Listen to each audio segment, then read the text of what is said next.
This is for year 11 methods. We're going to look at exercise 4A, question 7. Okay, so again, we're trying to show this expression same as this expression. And the reason why I wanted this form is because I can read the left, right, up, down transformations for the hyperbola. Okay, so here's what we do. I've got x minus 2, 3 minus 2x, right?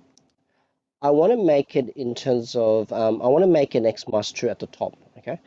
And you notice it's not quite x minus 2 at the top, okay?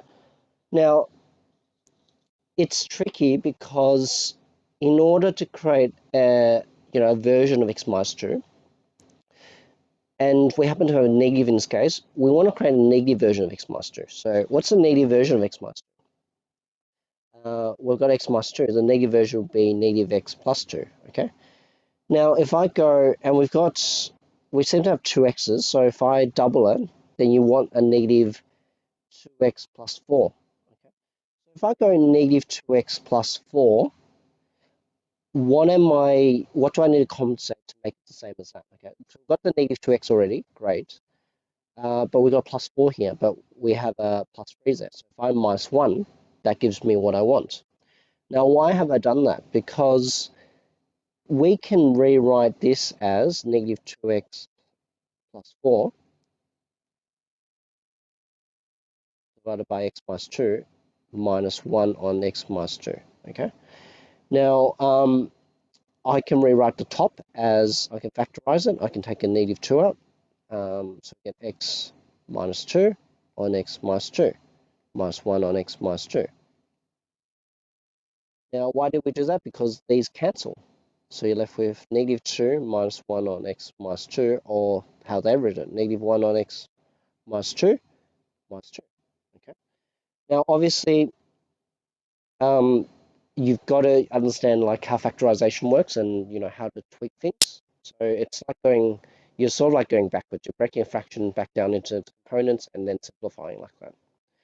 But once we get in this form, we can automatically see what transformation does. So x has moved well, the graph has moved 2 to the right and 2 down. Okay, so you've got your intercepts, not intercepts, your asymptotes. So if I draw the graph, so I'm trying to be as straight as possible, y, x, we've moved 2 to the left, so my vertical asymptote is at x equals 2, and my y asymptote at, what's closer? Oops, go back. So I'll try to draw it closer.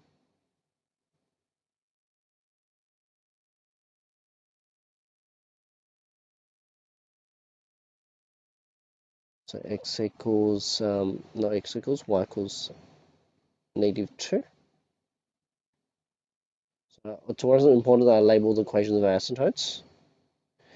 Okay, so I'm expecting a graph to be negative, so it's going to go like this and like that. Okay, so first of all, let's work out our x and y intercepts if there are any.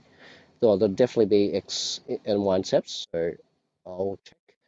Y intercept x equals 0. So when I sub in 0 into the original equation, you get y equals 3 on negative 2. So it's negative 3 on 2. X-intercept,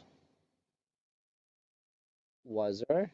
So 0, I'm going to use that form. So negative 1 on x minus 2 minus 2. 2, negative 1 on, oops, negative 1.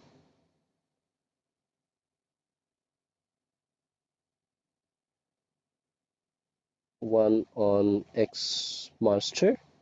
I flip it, so this becomes 1/2 equals x minus 2 on minus 1. So I multiply both sides by minus 1, so it's negative half equals x minus 2. I add a half to both sides, not a half, I add 2 to both sides. So 2 minus a half would be 1/2. Okay, 1/2. So let's draw the graph. It's going to look something like this. Okay, so, and I got to make sure it's somewhat proportional.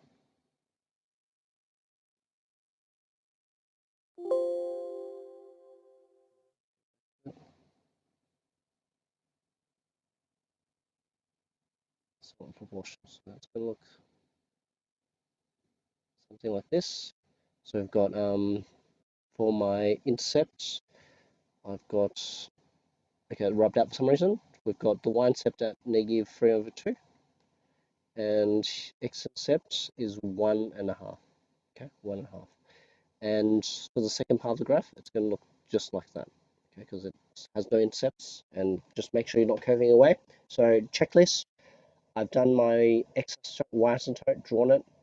I've done my x-intercept here, y-intercept there. So I've got 2 points. I'm done. All right. So that's basically how you approach a question like that.